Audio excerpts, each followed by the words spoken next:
মহান আল্লাহ তাআলা তার আখিরি নবী হজরত মুহাম্মদ সাল্লাল্লাহু আলাইহি সাল্লামের সম্মান এবং মোহাব্বত শুধুমাত্র মানুষের মধ্যে নয়, সমগ্র বিশ্ব জাহানের উপরে রেখেছেন।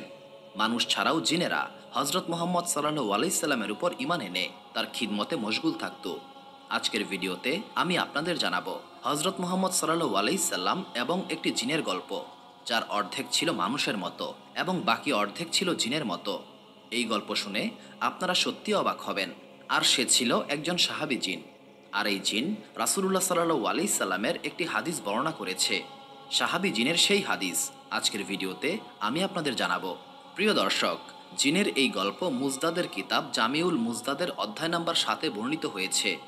মক্কায় ওয়ালিদ নামের একজন কাফির থাকত, যার কাছে একটি সোনার মূর্তি ছিল, আর সে এই মূর্তির পূজা করত। একদিন এই মূর্তি থেকে আওয়াজ আসে, মুহাম্মদ সাল্লাল্লাহু আলাইহি সাল্লাম আল্লাহ তাআলার রাসূল নয়, তোমরা তার কথায় সাড়া দিও না। এই কথা শুনে ওয়ালিদ অনেক খুশি হয় এবং সে বাইরে এসে তার বন্ধুদেরকে বলে, মুবারক বন্ধুরা, আজকে আমার মাবুদ আমাকে বলেছে মুহাম্মদ সাল্লাল্লাহু আলাইহি সাল্লাম আল্লাহর রাসূল নয়। এই কথা শুনে সবাই ওয়ালিদের ঘরে আসে আর দেখে সত্যি মূর্তি এই কথা বলছে। এটি দেখে তারাও অনেক খুশি হয়, আর এই খুশিতে তারা ওয়ালিদের ঘরে একটি বড় জমায়েতের আয়োজন করে। আর তারা এই জমায়েতে রাসূলুল্লাহ সাল্লাল্লাহু আলাইহি সাল্লামকেও দাওয়াত দেয়, যাতে তিনিও মূর্তির মুখে এই কথা নিজের কানে শুনতে পান। এই খবর পেয়ে রাসূলুল্লাহ সাল্লাল্লাহু আলাইহি সাল্লাম তার সাহাবীদেরকে নিয়ে সেখানে উপস্থিত হন। আর তখন সেই মূর্তিটি বলে ওঠে, হে মানুষেরা, তোমরা শুনে রাখো, একমাত্র মুহাম্মদ সাল্লাল্লাহু আলাইহি সাল্লাম আল্লাহ তাআলার সত্যিকারের রাসূল। তার দেখানো পথ এবং দিন একমাত্র সত্য। তোমরা এবং তোমাদের গোত্র সবাই স্পষ্ট গুমরাহিতে রয়েছ। তোমরা যদি মুহাম্মদ সাল্লাল্লাহু আলাইহি সাল্লামের উপর ঈমান না নিয়ে আসো, তবে তোমরা অবশ্যই জাহান্নামে যাবে। তোমরা নিজের বুদ্ধিকে খাটাও এবং রাসূলুল্লাহ সাল্লাল্লাহু আলাইহি সাল্লামের কথা মেনে চলো। মূর্তির এই কথা শুনে ওয়ালিদ অনেক ঘাবড়ে যায় এবং সঙ্গে সঙ্গে সেই মূর্তিটিকে ভেঙে ফেলে। দর্শক, এই ঘটনার পরে রাসূলুল্লাহ সাল্লাল্লাহু আলাইহি সাল্লাম যখন সেখান থেকে ফিরে আসছিলেন, পথে তার এক ঘোড়ায় বসা লোকের সঙ্গে দেখা হয়। তার হাতে ছিল তলোয়ার, আর সেই তলোয়ার থেকে রক্ত ঝরছিল। রাসূলুল্লাহ সাল্লাল্লাহু আলাইহি সাল্লাম জিজ্ঞাসা করলেন, তুমি কে? তখন সে উত্তর দেয়, ইয়া রাসূলুল্লাহ সাল্লাল্লাহু আলাইহি সাল্লাম, আমি একজন জিন এবং আমি আপনার একজন গোলাম, একজন মুসলিম। আমার নাম মুহাইন বিন আল আবার। আমি কিছুদিনের জন্য ঘরের বাইরে গিয়েছিলাম, আর আজ যখন ফিরে আসি তখন দেখি আমার ঘরের সবাই কান্না করছে। পরে জানতে পারি একজন কাফের জিন ছিল, যার নাম ছিল মাসফার। সে ওয়ালিদের ঘরে প্রবেশ করে রাসূলুল্লাহ সাল্লাল্লাহু আলাইহি সাল্লামের নামে আজে বাজে কথা বলেছে এবং সে আজকেও এমনটাই করতে চেয়েছিল। তখন আমার প্রচণ্ড রাগ হয়, তাই আমি তাকে রাস্তায় হত্যা করেছি। আর আমি নিজেই ওয়ালিদের মূর্তির মাঝে প্রবেশ করি, আর সেখানে আপনি যা যা শুনেছেন তার সবই আমি বলেছি। প্রিয় দর্শক, যখন রাসূলুল্লাহ সাল্লাল্লাহু আলাইহি সাল্লাম এই সমস্ত ঘটনা সেই মুসলিম জিনের কাছে শুনলেন, তখন তিনি অত্যন্ত খুশি হলেন এবং এই জিনের জন্য তিনি মহান আল্লাহ তাআলার কাছে দোয়া করলেন। নবুয়ত প্রাপ্তির পর যখন রাসূলুল্লাহ সাল্লাল্লাহু আলাইহি সাল্লাম মদিনায় একটি মসজিদে বসেছিলেন, সেখানে এক জিন এসে হাজির হয়, যে ছিল অর্ধেক মানুষ এবং বাকি অর্ধেক জিনের বেশে। সেই জিনের চুল ছিল প্রায় 40 হাত লম্বা। সেই জিন যখন সেখানে হাজির হয়, তখন সবাই ভয় পেয়ে পালিয়ে যায়, আর অনেকে বলতে থাকে, ইয়া রাসূলুল্লাহ সাল্লাল্লাহু আলাইহি সাল্লাম, আমাদেরকে এই মুসিবত থেকে রক্ষা করুন। ওই জিনটি তখন সরাসরি নবীজির দিকে এগিয়ে আসছিল, আর সে বলতে লাগলো, তোমরা কেন ভয় পাচ্ছ? আমি তো তোমাদেরই একজন। তখন জিনটি বলে, ইয়া রাসূলুল্লাহ সাল্লাল্লাহু আলাইহি সাল্লাম, আমি আপনার নিকট একটি আরজ নিয়ে এসেছি। তখন রাসূলুল্লাহ সাল্লাল্লাহু আলাইহি সাল্লাম জিজ্ঞাসা করলেন, তোমার ইচ্ছা কি?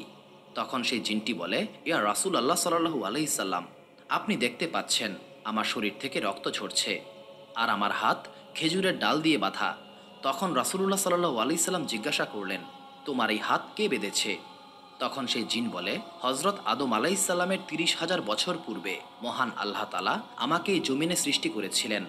তখন আমার শক্তি ছিল অন্য সকল জিনের থেকে বেশি, আর আমি সকল জিনদের উপর জুলুম করতাম।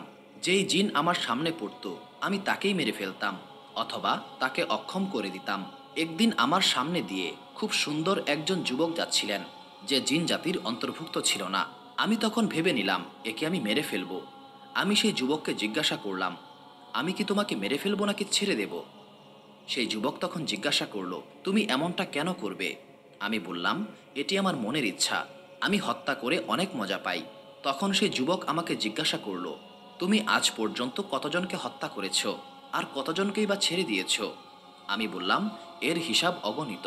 তখন সেই যুবক বলল, আজ আমি তোমার সকল হিসাব খতম করে দেব। এই কথা শুনে আমার অনেক রাগ হয়ে গেল।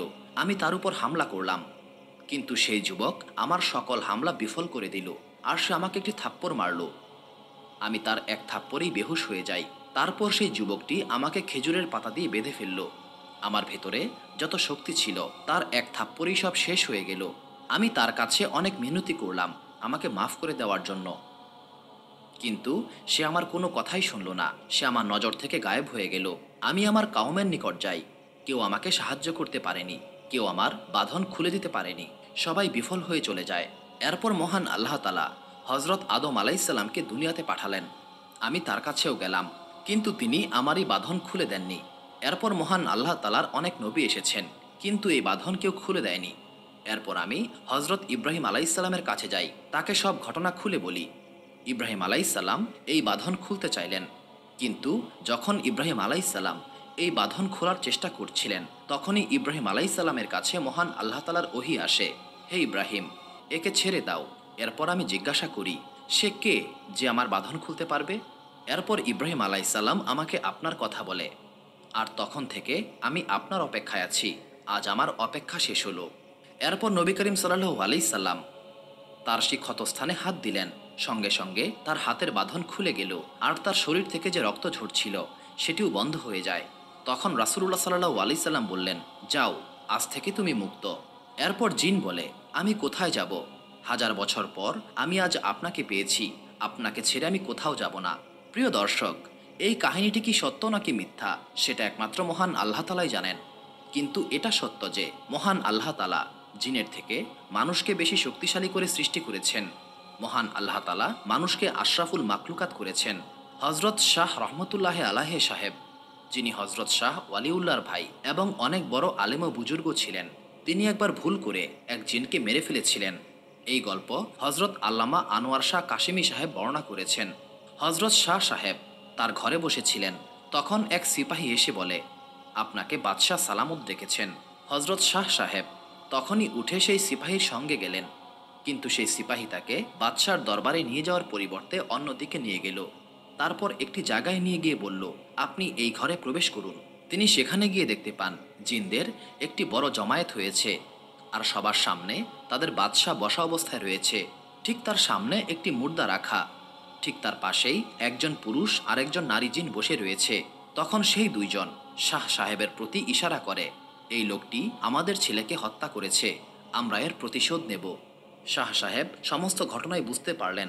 তিনি বললেন, তোমরা এমনটা করতে পারো না, কারণ হাদিসে রয়েছে কোনো জিন যদি তার রূপ পরিবর্তন করে আর তাকে ভুলবশত কেউ হত্যা করে ফেলে, তবে এর প্রতিশোধ নেওয়া নাজায়েজ হবে।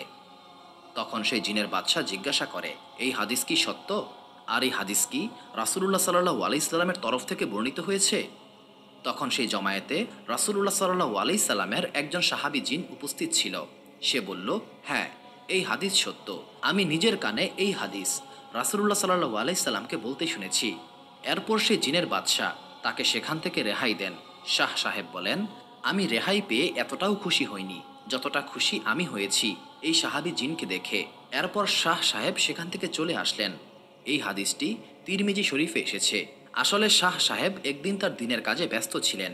ঠিক সেই সময়ে সেখানে একটি সাপের বাচ্চা আসে, আর তিনি সেই সাপের বাচ্চাটিকে মেরে ফেললেন।